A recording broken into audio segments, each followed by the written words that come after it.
보니까 이렇게 돼 있어요. 김정민 권사, 김여희 권사님 1부, 현남숙 권사님, 이희로 권사님 2부. 그렇죠? 끼케야 2부씩밖에 안 돼 있어요. 그러니까 역할을 배분하면. 그러니까 우리 세가족부가 지금 덩치가 굉장히 작은 거예요 지금. 이해되시죠? 많은 게 아니에요.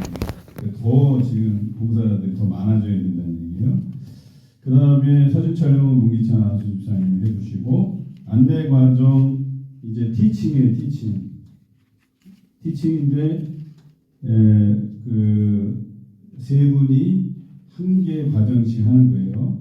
그래서 뒤에 보면 세가족 양육 교육이라고 돼 있죠. 1주차는 제가 해요. 교회 소개. 2주차 그러니까 담당 교육자가 2주를 하게 되는데 예배와 말씀 묵상만을 우리 박하원 전사 하게 되고, 양육교사가 3주를 하게 되는데 성경, 기도, 찬송이에요. 성경, 기도, 찬송. 그래서 장로님들이 하나씩 맡아서 진행하실 거예요. 이번에 세가족 안내가족 시작하면 제가 다 해요. 1과부터 6과까지. 그러면 여러분들이 들어오셔서 보셔야 돼요. 티칭 교사들. 그래서 장로님들 세 분은 보셔야 되고, 박하원 전사 들어와서 보셔야 돼요. 그래서 구서 이 과정이 어떻게 진행되어 가는지. 나머지 분들은 뭘 하냐? 우리 안내 과정 할 때 간식, 차를 준비하셔야 돼요. 그래서 10시 10분에 시작해서 10시 40분까지 30분간 진행이 돼요. 그러면 여러분들이 거기서 그분들 장소 안내해드리고, 물론 이분들이 모이게끔 하는 거는 팀장 또 차장, 그 다음에 우리 이승희 권사님 세 분이 다 수고를 해주셔야 돼요. 같이. 그렇게 해서 이분들에게 안내 과정이 있는데 몇 시부터 몇 시까지 하고, 언제까지 교회 현관으로 오시면 저희가 장소를 안내하겠습니다 라든지 이런 안내를 해주셔야 되는 거죠. 그런데 한번 생각해 보세요. 사람들이 많이 들어와. 그러면 주일날 다 안 돼요. 이해되세요? 그러니까 안내 과정을 다 할 수가 없어요. 안내 과정은 맨날 1주차에서 6주차까지 계속 돌아가는 게 아니에요. 한 턴만 해요. 한 턴만 하고, 그 다음 또 3개월이든 6개월이든 모아서 또 한 턴만 하고, 이렇게 시작을 해야 돼요. 그런데 사람이 많이 들어오면 이 텀이 더 짧아져요. 그럼 2개월 텀으로 하든지 더 짧아져야 돼요. 그런데 중요한 거는 장로님들이 그 텀을 다 소화하기 어려워요. 그러니까 티칭 교사가 한 세트가 더 있어야 된다는, 세 분이 더 필요하다는, 이것도 최소예요. 최소. 이해되십니까? 그래서 적어도 세 세트가 있어서 이 세 세트가 동시다발적으로 돌아가야 된다는 얘기. 이해되십니까? 그래서 예를 들어서 한 달 주기로 시작한다. 1개월 단위로 시작한다. 그러면 1조가 투입되는 거예요. 그렇죠? 그 다음에 그 다음 달은 2조가 투입되는 거예요. 티칭에. 그죠? 그 다음 달은 3조가 들어가는 거예요. 그러면 인원을 얼마로 하느냐? 15명이에요. 15명 내외. 10명에서 15명 내외면 한 조가 투입돼서 세가족을 관리하는 거예요. 안내 과정. 이해되십니까?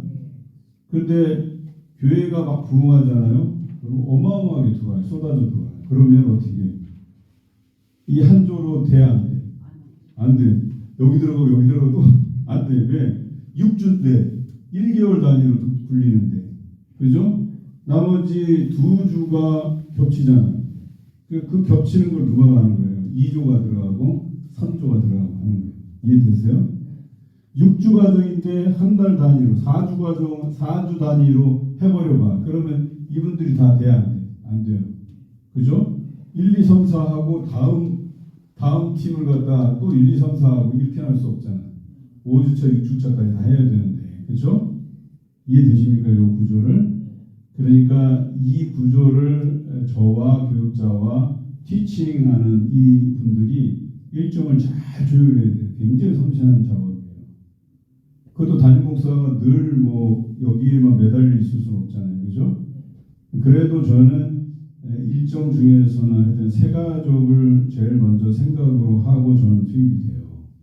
이해되십니까? 그러니까 아마 저의 일정 위주로 돌아가긴 할 거예요. 그러나 하여튼 바쁘게 됐을 경우에는 적어도 9명이죠. 티칭 교사가 9명은 있어야 된다.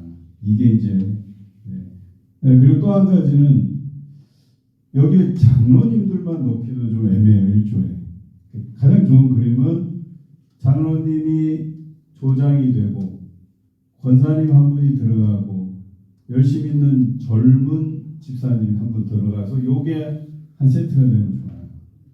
이해되시나요? 근데 1주차도 장로님, 2주차도 장로님, 3주차도 장로님 들어오면 새가족들이 부담스러워요. 그러니까 장로님은 조장. 근데 제일 바람직한 건 뭐냐? 장로님은 티칭에 안 들어가고 티칭 교사를 관리하는 구조로 가면 더 좋아요. 그러면 4명이 구성이 되는 거예요. 그렇죠? 이해되십니까? 권사님, 집사님 2분.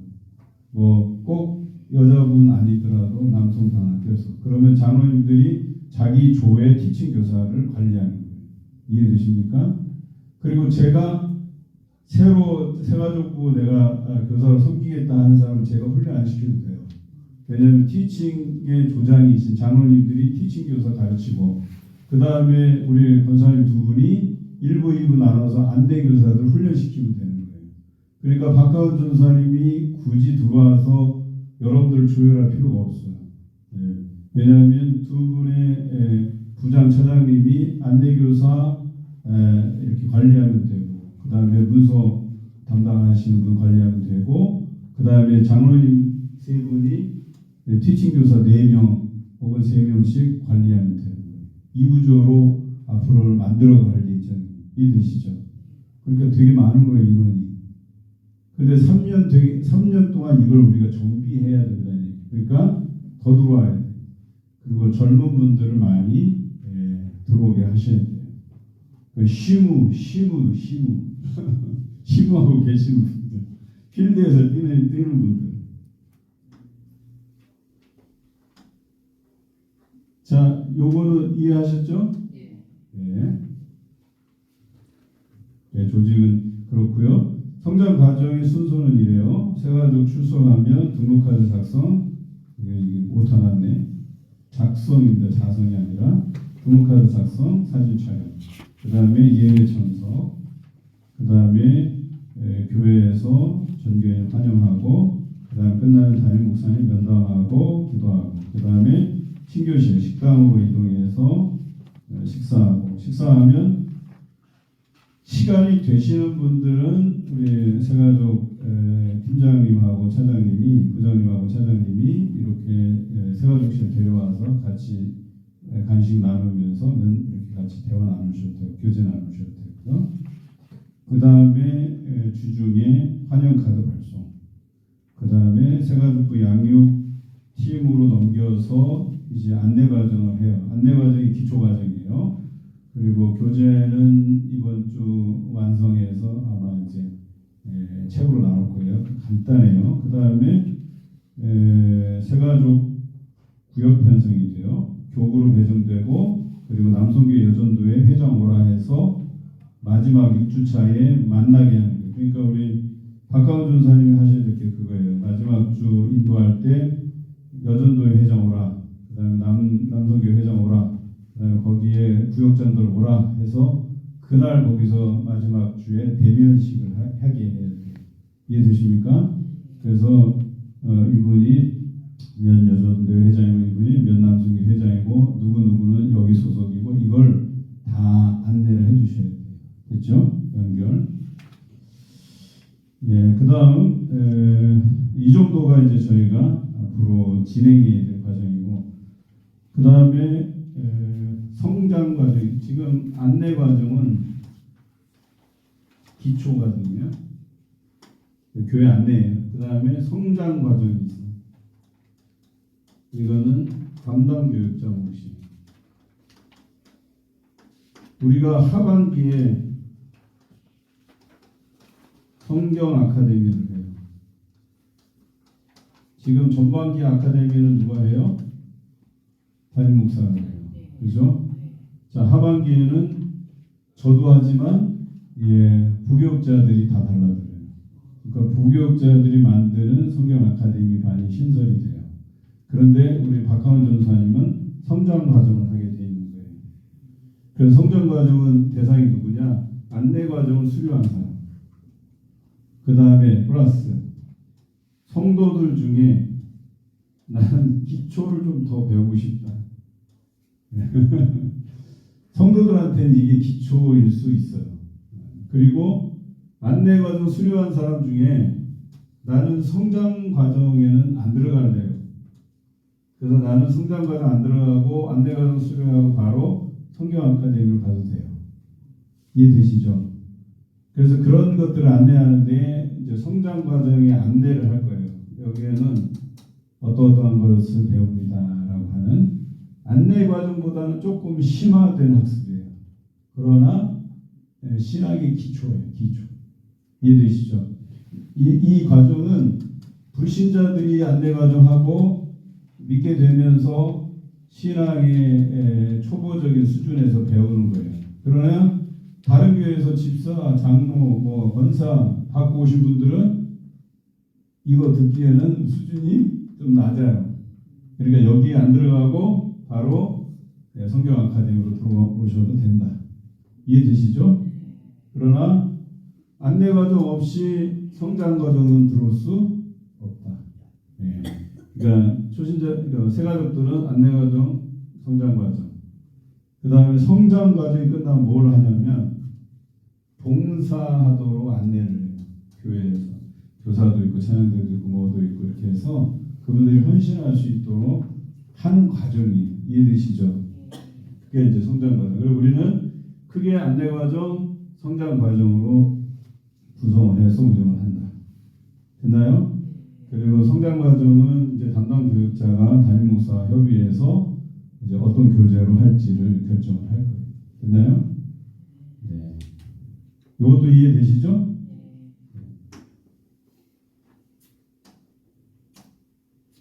자, 그 다음에 첫 페이지로 가서 새가족이 뭐냐?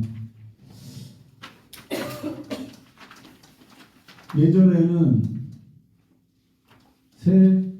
새신자라는 표현을 썼어요. 그죠? 새신자는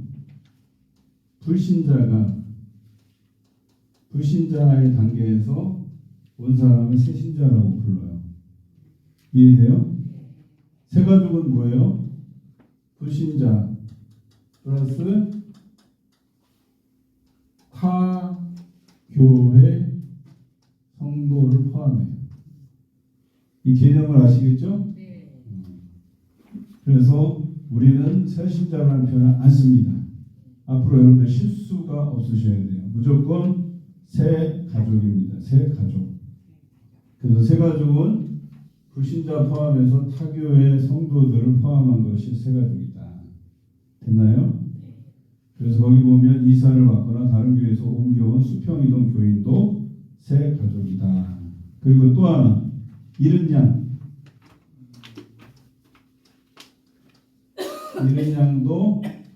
새 가족이다. 그런데 몇 년 동안 잃은 양이 되냐? 3년 이상 된. 요게 중요합니다. 요게 3년 동안 한 번도 안 나왔어. 우리 교회 교인인데. 그러니까 예전에 나왔는데 3년 동안 한 번도 출석 안 했는데 나왔어. 그러면 새 가족이에요. 그러니까 이 사람은 다시 새 가족 안내 과정으로 들어와야 돼요. 그러나 나는 이분들 중에서 자존심 상해하는 분이 있어요. 나 등록한 지가 언제인데. 그래요. 그런데도 불구하고 우리 원칙은 새 가족이에요. 3년이 넘었기 때문에. 그래서 우리는 3년이 지나면 한 번도 교회 출석 안 하면 실종 교인이에요. 그래서 우리 제적에서 디모데 교족에는 있는데 제적 교인으로 이렇게 옮겨가요. 이해되세요? 그래서 그 사람들은 다 새 가족. 자, 그러면 이명 신청이라는 게 보통 원래는 집사님들도 이명 신청을 해야 돼요. 어느 교인이든 다.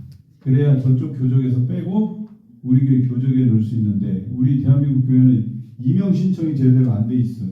그래서 교인이 뻥튀기 돼 있어. 실제로는 800만이 안 됩니다. 1200만 옛날 얘기예요.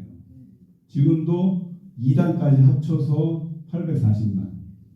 그래서 2단 빼면 800만이 안 돼요. 우리 교인들이. 왜? 임용 신청을 안 하기 때문에. 근데 우리 교회는 임용 신청을 기본으로 합니다. 그러면 우리 교회 안수 집사님, 권사님인데 우리 교회 안 나와.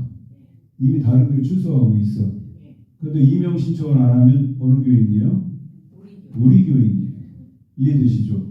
그러니까 우리 수첩에 보면 이 사람 다른 교회 다니는데 왜 여기 올라와 있지? 임용 신청 안 했기 때문에. 그래서 올려놓는 거예요. 이해되시죠? 그러니까 나중에 누가 물어보면 그걸 설명할 수 있어야 돼요, 여러분들이. 됐나요? 임용 신청을 기본으로 하는 거예요, 무조건. 그래서 이분이 임용 신청 안 하면 3년이든 5년이든 계속 우리 교회 수첩에 남아 있는 거예요. 우리가 전화를 해서 정리를 해요. 그래서 올해 많이 정리됐어요. 올해 빠진 사람들 있죠. 저쪽 교회로 해서 임용 신청을 해버려서. 그럼 임용 신청을 해버리면 자, 안수 집사, 권사, 장로님이라고 치면 자, 임용 신청을 갔어. 근데 이분들이 갔다가 돌아오고 싶네? 그럼 돌아오면 어떻게 될까요? 다시 임용 신청을 해야 돼. 네. 왜냐면 임용 신청을 해줬으니까 임용 신청을 해준 사람은 다시 임용 신청을 해야 돼. 그러면 이분들은 우리 교회에 어떤 위치를 가져야 돼요? 협동이에요. 협동.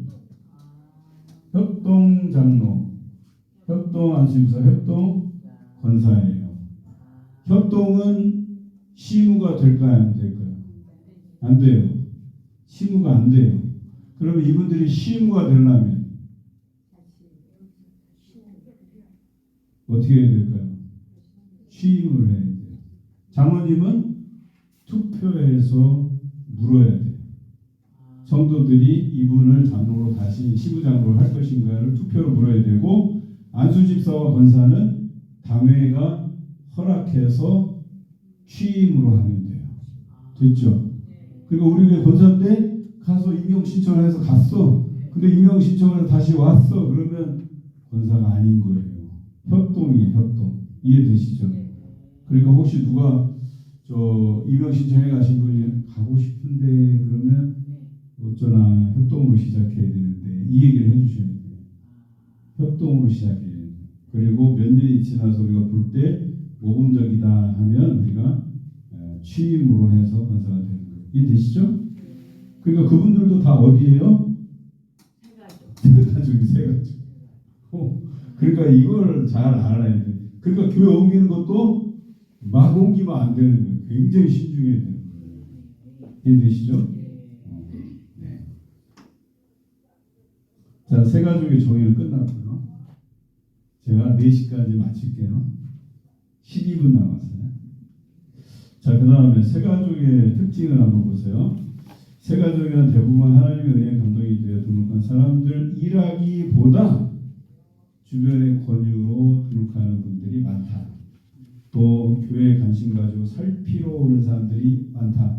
그러면 여러분들은 또 그 사람들을 살펴야 돼요. 우리 교인인지 아닌지. 그런데 그분들에게 결정적인 한 방을 해주셔야 되는데 그게 뭐예요? 친절하게 인사해 주는 거예요. 특히나 어떤 인사? 우리 교회 처음 오셨나 봐요. 제가 안내해 드릴게요. 저는 세가족 교사 누구누구입니다. 이렇게 해야 돼요. 근데 세가족 교사라는 표현이 이 사람들한테는 안심거리가 되고 또 이 사람이 나한테 관심을 가져주는구나. 그리고 또 그것이 우리 남원교회 수준을 올리는 거예요. 왜? 다른 교회 가면 거들떠도 안 봐. 내가 세가족인지 네가 와서 예배 드리든지 말든지 방치해줘. 이렇게 되면 안 되는 거예요. 우리 교육자들한테도 제가 강조하는 게 유심히 봐라. 새로 오는 사람인지 아닌지. 그래서 그런 사람들일 때 부담은 주지 말 때 관심은 가져라 해요. 됐나요? 우리 교회 처음 오셨나 봐요. 하고 없으세요? 제가 도와드릴 일 없으세요? 물어보는 거예요. 됐나요? 근데 가서 우리 애 등록하라고 막 이러면 안 돼. 옛날식으로 하면 안 돼. 친절하면 등록하게 돼 있어요. 그러니까 중요한 건 친절하게 그것을 대해야 된다. 두 번째, 세가족은 처음부터 자신이 많은 사람에게 알려지는 것에 대해서 부담 갖는다. 그죠? 그럼 많이 물어야 돼요? 안 물어야 돼요? 안 물어야 돼요. 됐나요? 그리고 때로는 개별적으로 드러나지 않게 일대일로 만나는 것도 중요하다. 근데 이 사람 저 사람한테 막 세가족이라고 막 이 사람 소개하고 저 사람 소개하고 안 돼요. 세가족만 알면 돼요. 세가족부 교사만 알면 돼요. 그래서 관심 기울여주고, 그리고 세가족에 관해서는 세가족 교사들은 다 공유가 돼야 돼요. 자료가. 이해되시죠? 저 세가족 교사는 나한테 인사를 하는데 이 사람 모르네. 이게 이렇게 되면 안 돼. 모든 사람이 그 사람에 대해서 공유해야 돼. 그래서 사진도 보고, 그래서 세가족 안내 과정이 필요하다는 거죠. 자, 그 다음에 이거 한 예가 있는데 어떤 사람이 물어 주소는 어디고 뭐 가족은 뭐 그걸 왜 물어봐? 그거는 이미 이 등록서를 보고 제가 면담을 하는 건데, 그 다음에 교회 분위기에 낯설고 교인들과 자주 마주치는 것을 어색하게 생각한다. 그래서 교회 뒷자리를 선호하게 되고 혼자 있으려고 한다. 또한 기존 교인들끼리 친한 모습을 볼 때 쉽게 이질감을 느끼게 된다. 가정에 어린아이가 태어나면 온 가족이 정성으로 보살펴 주듯이 세가족부 교사들은 누구에게 신경 쓴다? 세가족들에게 신경 쓴다. 여러분들이 기존 교회 사람들하고 노닥거릴 시간이 없어. 그분들하고 뭐 막 얘기 섞을 필요 없어. 여러분 온전히 세가족 왔다 하면 여러분은 세가족에 관심을 갖고 얘기하는 거예요. 이해되세요? 세가족 교사는 세가족을 상대한다. 세가족은 대접받고 싶은 기대 심리가 있다. 따라서 교회가 그들을 극진히 대접할 때 기분이 좋아지고 삶의 활력을 얻어서 신앙생활에 흥미가 생긴다. 이해되시죠? 호기심과 기대감, 긴장감, 불안감이 공존한다. 그 다음에 세가족은 헌금과 봉사에 대해 부담을 갖는다. 그래서 헌금 드려야 된다. 뭐 이런 얘기 하시면 안 돼요. 그 다음에 예배 중 자주 고개를 숙이고 주의를 자주 두리번 겁니다. 이게 성경 찬송이에요. 찬송을 잘 못 찾고 주보를 뒤적이는 경향이다. 예배가 끝나면 곧장 집으로 간다. 예배 후 세가족을 교회에 머무르게 할 수 있으면 성공한다. 그러니까 뭐 간단하게 차 한잔 마시는 것도 도움이 된다. 세가족은 자신에 대한 관심도를 체크하려고 결석을 하는 등 숨바꼭질 게임을 벌이기도 한다. 이 사람들이 나한테 관심 주나 그걸 테스트하는 사람도 있다. 그걸 꼭 기억하세요. 그러면 세가족만 그러느냐? 아니요. 기존 성도도 그래요. 우리 담임 목사님 나한테 관심이 있나 없나 이런 거 유심히 살피기도 하거든요. 세가족은 더 그래요. 그래서 세가족에 대한 관심을 놓치지 말아야 된다. 그런데 딱 보세요. 세가족이 특징이 와서 바로 집에 가는 게 특징인데 이 사람이 안 가고 교회 있네? 그럼 뭐예요? 관심 달라는 얘기예요. 됐나요? 그럼 바로 여러분 캐치하고 찬잔하시죠. 됐나요? 네, 그거예요. 그 차이예요. 보통 가요. 근데 남아있는다 그러면 관심 있는 거예요. 그런 분이 교회에 헌신할 가능성이 높아요. 이해되시죠? 자, 그 다음 기억해야 될 새신자 다시 오게 하는 9가지 배려. 여러분들 읽어주시면 되겠습니다. 넘어갈게요. 꼭 읽으셔야 돼요. 그 다음에 세가족 정착의 의미 1번 교회에 소속시키는 것. 둘째 하나님의 제자, 예수님의 제자 만드는 것. 이게 모토가 나는데 예수님의 제자인데. 그 다음에 세가족이 원하는 교회 이해하기. 그래서 세가족이 뭘 중요하게 생각하는가를 여러분들이 아셔야 돼요. 근데 이거는 뭐 정확한 통계는 아닌데 과거에 세가족 정착의 동기를 살펴보면 1위는 목사님 설교가 좋아서, 2위는 교인들이 좋아서, 3위는 전도한 사람이 있어서라고 대답을 했대요. 그러나 대부분 보면 목사님 설교를 이야기해요. 반은 믿어도 되고 반은 안 믿으시는 게 더 좋아요. 왜? 사람들이 교회에 와서 정착하게 된 이유를 보기 좋게 설명할 수 있는 거리가 담임 목사님 설교밖에 없어요. 원래 이분이 와서는 뭐 밥이 맛있다든지 성도들이 친절하든지 여러 가지 이유가 있거든요. 근데 이분들이 표현할 때는 그냥 목사님 설교가 은혜스러워요. 그러니까 반은 맞고 반은 틀려요. 이해되시나요? 그러니까 여기에 30몇 프로 중에서 반 깎고 한 10%에서 15%가 담임 목사 설교예요. 그러나 이 사람들이 정착하잖아요. 그러면 담임 목사님의 설교를 듣고 도전받을 확률은 얼마나 될까요?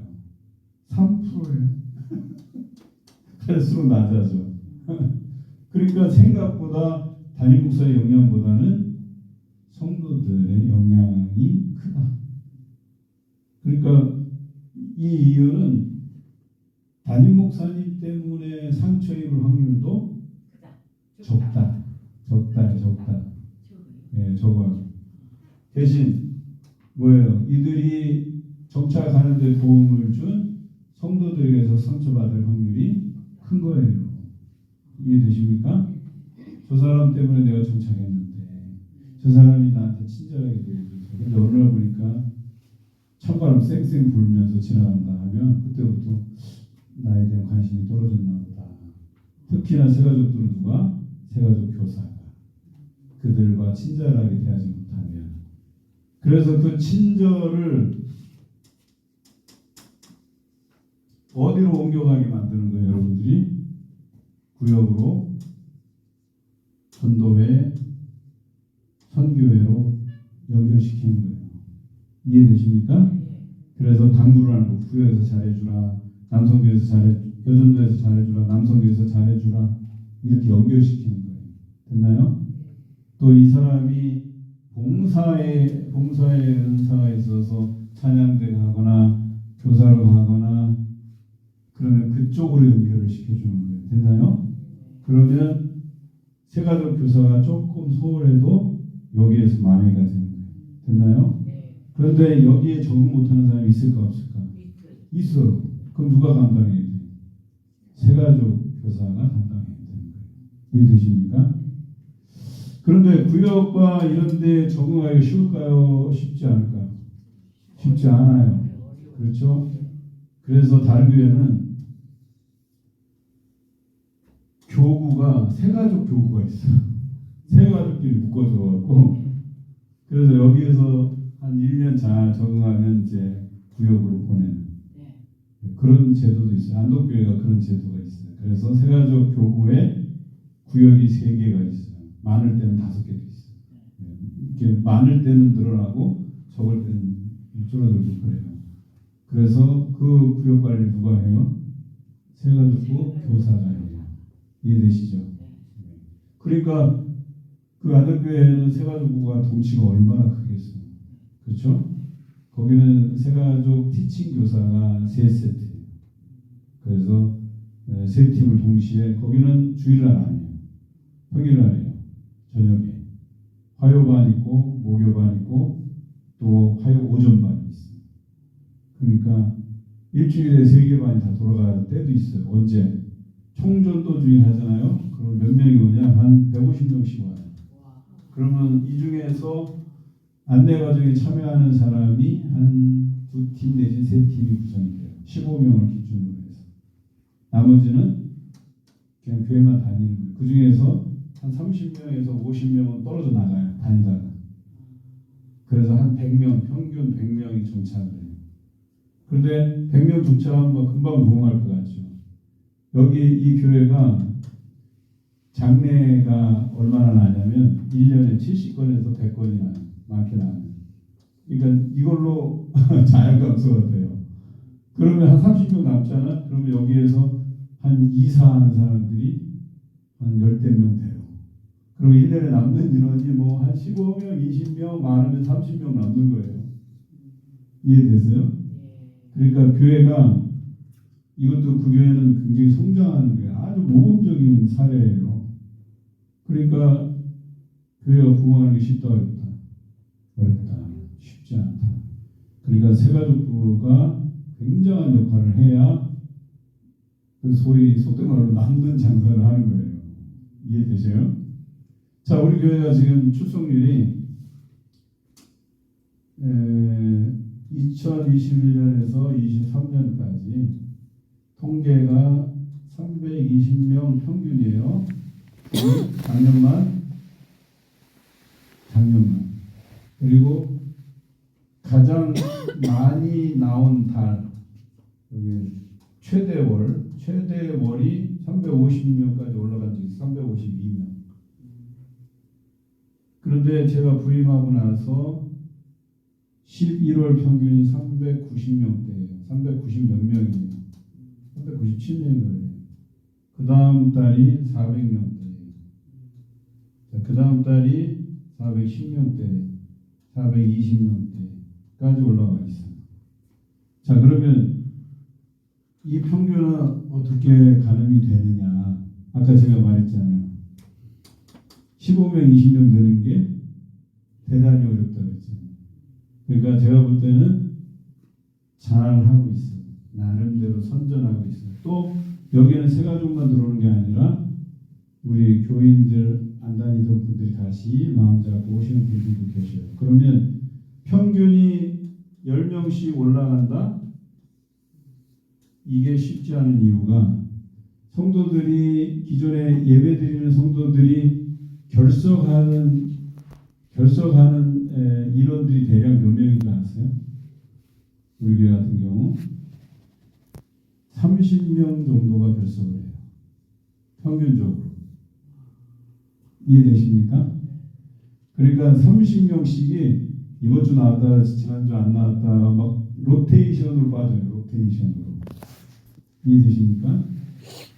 그러면 이 30명과 우리가 지금 주일 최대치가 435명 정도 돼요. 작년만.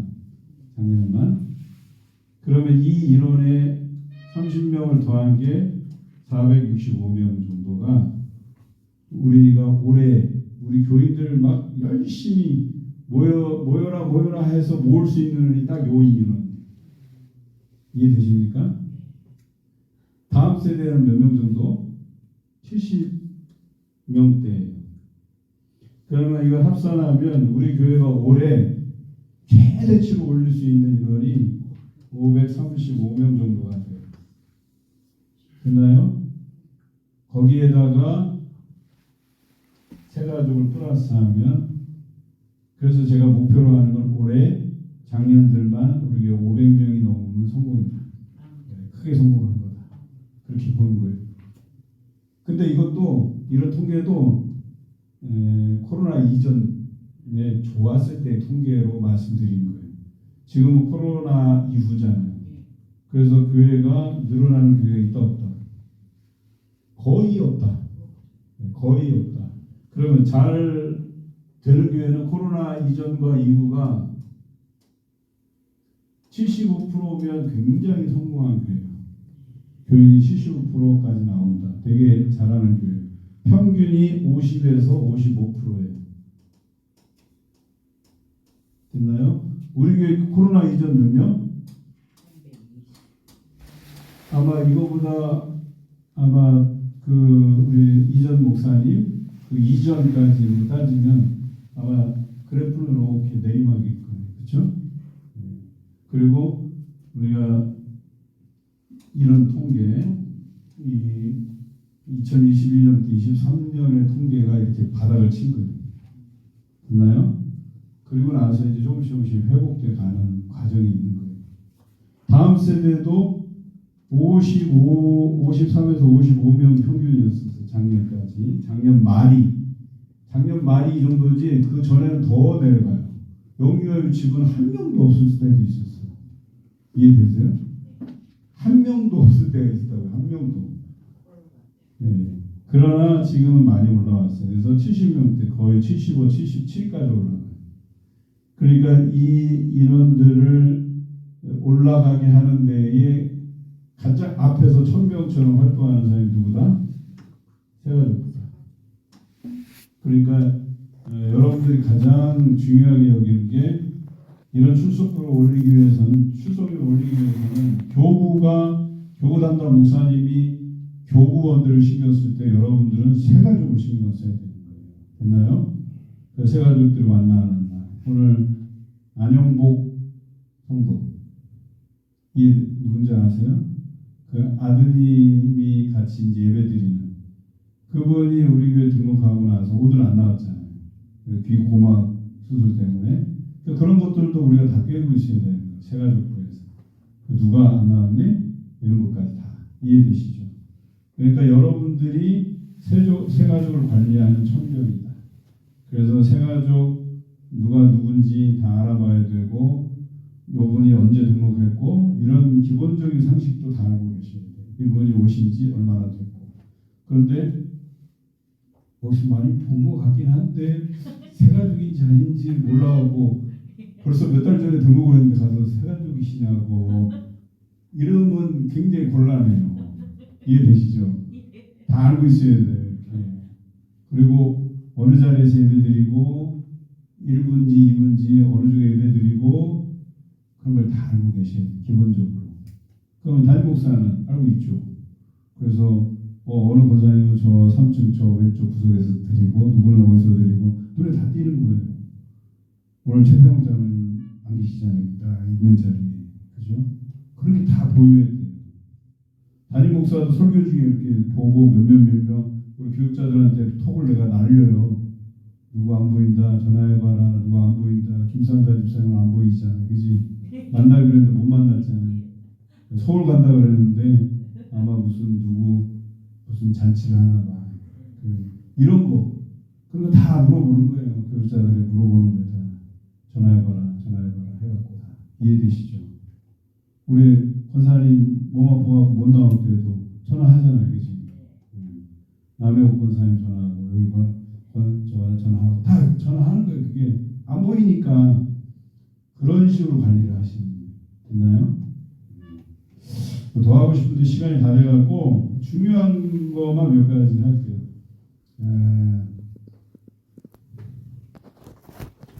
전화 요령 한번 9번에 5번 새가족 교사의 전화 요령. 나머지도 여러분 다 보셔야 되지만 직분이 없는 새가족은 남녀 구분 없이 성도로 호칭한다. 이전 교회 직분을 알게 되면 이전 직분의 그 호칭으로 한다. 그렇죠? 그런데 우리 교회에서의 공식 명칭은 성도예요. 그렇죠? 주보에 나갈 때는 다 성도예요. 됐나요? 그러나 직분을 알게 되면 장로님, 권사님, 안수집사님, 집사님 이렇게 불러요. 그런데 그분들도 공식적인 교회 절차대로 해서 협동해서 시흥으로 가고 이런 과정이 다 필요한 거예요. 그러나 불러줄 때는 직분을 불러준다. 됐나요? 그러나 공식적인 문서에는 성도예요. 됐나요? 네, 그렇게 호칭을 정리한다. 자, 그리고 호칭도 이제 여러분들이 잘 하셔야 돼요. 장로님 있고, 권사님 있고, 안수집사님 있고, 그 다음에 집사가 있고. 요즘은 설이자 쓴다, 안 쓴다? 설이라는 표현 안 씁니다. 그렇죠? 요렇게 구분되는 거예요. 됐나요?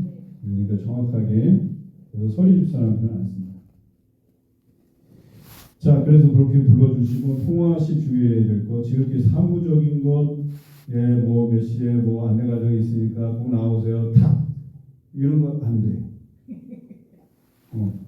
친분이 있어야 되는데 네 이렇게 합니다. 바빠갖고 뭐 안내 과정 오십시오. 오거나 말거나 그거는 오거나 말거나지 그냥 다 끊는 거지.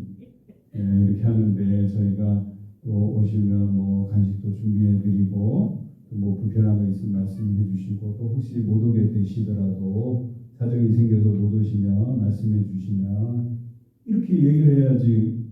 뭐 몇 시에 뭐 합니다. 오건 말건 이건 안 된다는 얘기.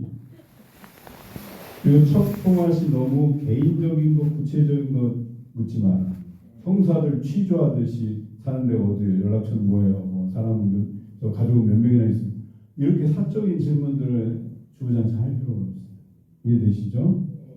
그냥 잘 계시죠? 지난번에 같이 등록해서 예배드린 게 참 좋았어요. 뭐 한 주간 건강하게 잘 지내시고요. 뭐 혹시라도 기도 부탁할 게 있으면 꼭 말씀해 주세요. 저희가 함께 기도할게요. 이 정도면 되는 거예요. 아참 그리고 안내 과정이 있는데 시간 되시면 몇 시부터 몇 시까지 하는데 다른 새가족들도 같이 참여를 합니다.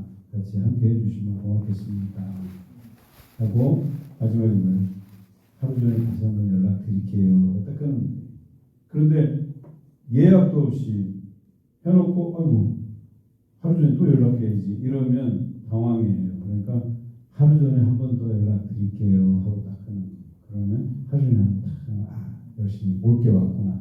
이렇게 본인이 준비를 해둬야 필요가 있죠. 그 다음에 새가족과의 통화 요령, 통화 전에 꼭 기도로 준비할 거. 왜냐하면 우리도 두려워요. 받는 사람도 두려워. 왜? 우리가 안 친하기 때문에. 여러분들 그러잖아. 안 친한 사람 전화를 하면 막 가슴이 벌렁벌렁 막 떨리잖아. 그런 거랑 똑같아. 근데 친한 사람 전화할 때 어때?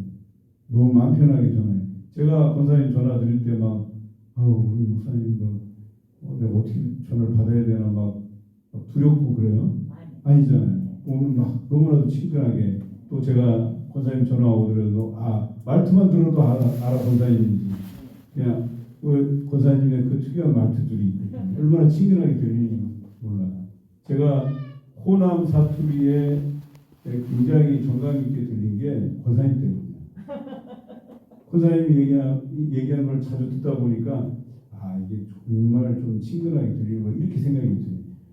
마찬가지로 새가족과 통화할 때 기도하고 내가 두렵고 떨리지만 그 매뉴얼대로 조심스럽게 전합니다.